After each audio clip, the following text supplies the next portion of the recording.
Okay, today I'm going to be performing a microdermabrasion on my client. We're going to be wearing gloves from the beginning to the end of the treatment.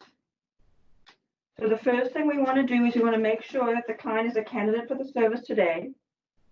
My client's concern is hyperpigmentation, and so this is a great service for him today. We're also going to, he does have some sensitive skin, some redness on his skin, so we're going to make sure that the machine is turned down, and we're going to do a light microdermabrasion on this client, looking at our aspiration and our crystals. So I'm going to go ahead and cleanse his skin, and I'll be cleansing his skin with the Daily Gentle Cleanser with a foaming cleanser.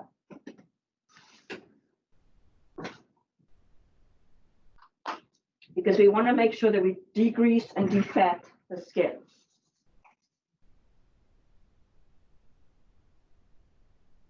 So with a male client, you want to make sure that they don't shave the day of the service, because then that would be a double exfoliation. And you don't want your client to shave for 24 hours after the service. You want to make sure afterwards that your client is wearing SPF and stays out of the sun.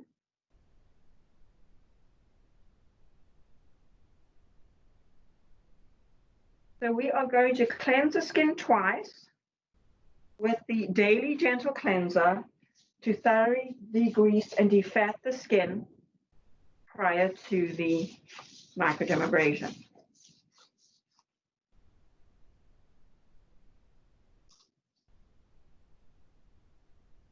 With microdermabrasion, you are looking for erythema. That's going to be your endpoint. I'm going to look at my crystal flow and my erythema.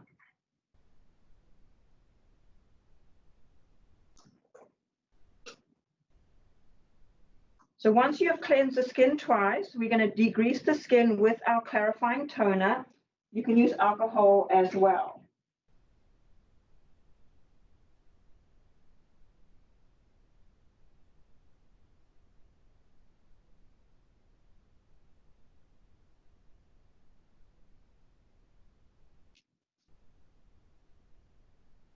You want to make sure all makeup, dirt, and debris is removed from the skin.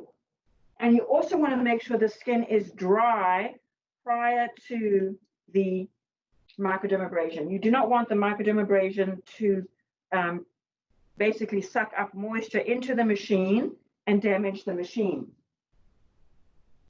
So the microdermabrasion is going to use aluminum oxide crystals to knock off dead skin cells, dirt, and debris, and also oxygenate the skin with the aspiration or the vacuum suction.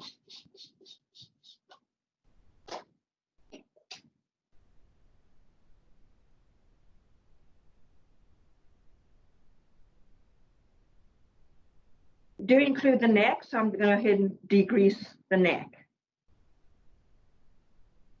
Your skin will be dry afterwards, so we want to make sure that he's using SPF and moisturizer the following day. I recommend for a sensitive skin, some Power Rescue would be great for this client, as well as the SPF. Okay, so I'm going to go ahead and turn on my machine. And I'm going to occlude the tip. And because he has sensitive skin, I want to keep the crystal flow and suction at about under 10 and a light suction. So 10 and below for sensitive skin. And then what I'm going to do is I'm going to do a cross on the skin, on the forehead, so that my client can feel. I'm going to tell my client it feels like a cat licking your face. And I'm going to hold the microdermabrasion tip towards the end. And I'm going to do a small pass. And I'm going to ask my client if that is comfortable. Is it comfortable? Yes. So I'm looking for crystal flow. And I'm going to do 2 passes.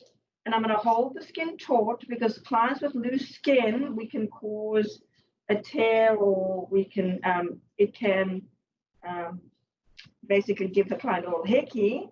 And also we want to make sure that we are slightly overlapping our passes. You can go on the eyebrow itself. So you can also split the forehead in half. You don't have to do a really big area. You want to be careful that you are not leaving any live tissue in between. We basically, I'm doing a cross hatch. I'm doing one way, one way, one way, one way, one way, one way, or the other, kind of like that song. Kind of sing that song to yourself. And remember, you can move your client's head.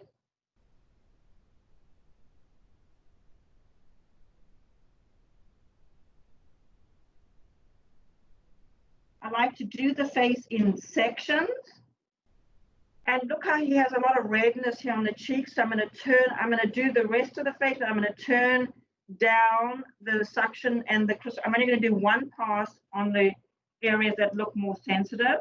And look how I'm holding the skin taut. And I like to go behind the ears because some people can get comedones behind the ears. Holding the skin taut. That way you can get a better glide on the skin. This area here, I'm just going to do one pass because it is red. Hold in your lips, please. Ask the client to be interactive with you to help. And so remember, we're slightly overlapping the handpiece. I'm holding the handpiece like a magic marker. And relax.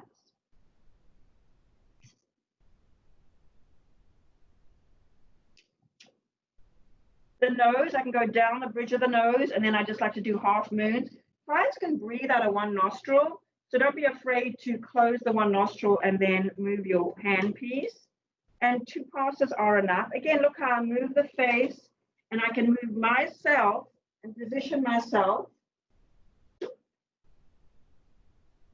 So 1, 2, cross hatch. 1, 2, cross hatch. 1, 2, cross hatch. 1, 2, cross hatch. 1, 2, cross hatch. 1, 2, cross hatch. 2, cross hatch. 1, 2. So I like to do it in small areas, because if you go right across the skin, you could end up striping the client, especially if you have a darker skin tone.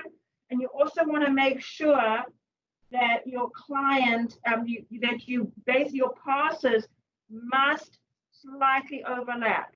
Okay, remember I'm just going to do one pass on the area where he's redder. And then now for the neck, I'm going to ask him to lift his neck. So now I have a nice flat edge. And because a lot of clients that have a looser neck, you want to make sure you have a nice flat. And then I'm going to only do one pass on the neck because there isn't a lot of sebaceous activity. And I'm going to press down below the clavicle. And I'm going to do one part. And again, I'm going to divide the neck in half. When I remove the crystals, I can use some cleanser to do a quick cleanse, or just some water. But you want to make sure that you don't over exfoliate the skin. We're not going to dust the crystals off the face. And then you may relax. So what we want to remember is 2 passes slightly overlapping, and to turn the machine down, I only do 1 pass in sensitive areas. To remove the crystals, I'm going to go ahead and just put a little bit of cleanser on the face just to pick up the crystals. We're not going to use steam or steam towels because that will create heat in the tissue. We've already created heat with our microdermabrasion and aspiration, the suction. I'm going to remind the client to drink lots of water, not to put hot shower on the face, hot water, to make sure they don't exercise tonight because the sweat will irritate the skin. And I would say wearing makeup the next day is fine. I would just recommend that it's mineral makeup. Again, the client can do this in a series, I'd say every 2 weeks.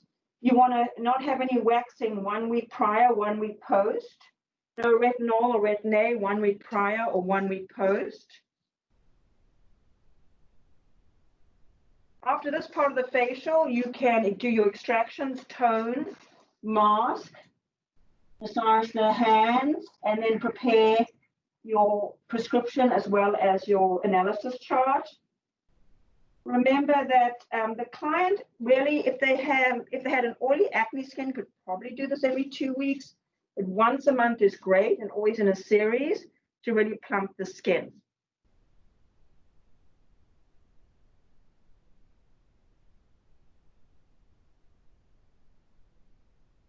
The skin is going to be very dry and thirsty afterwards, so you want to make sure that you apply moisturizer as well as SPF. You want to ask the client not to be in the steam room, not to be in the sauna, not to be in the sun, no tanning beds, and no exfoliants, no AHAs, no glycolics for 24 to 48 hours post the treatment.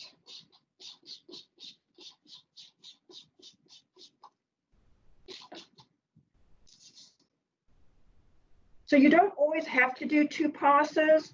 If your client does have sensitivities, you could just do 1 pass. You want to note on the chart what your setting was. And I cannot emphasize enough that you must do 2 passes and you must slightly overlap the pass so that you do not stripe the client's skin.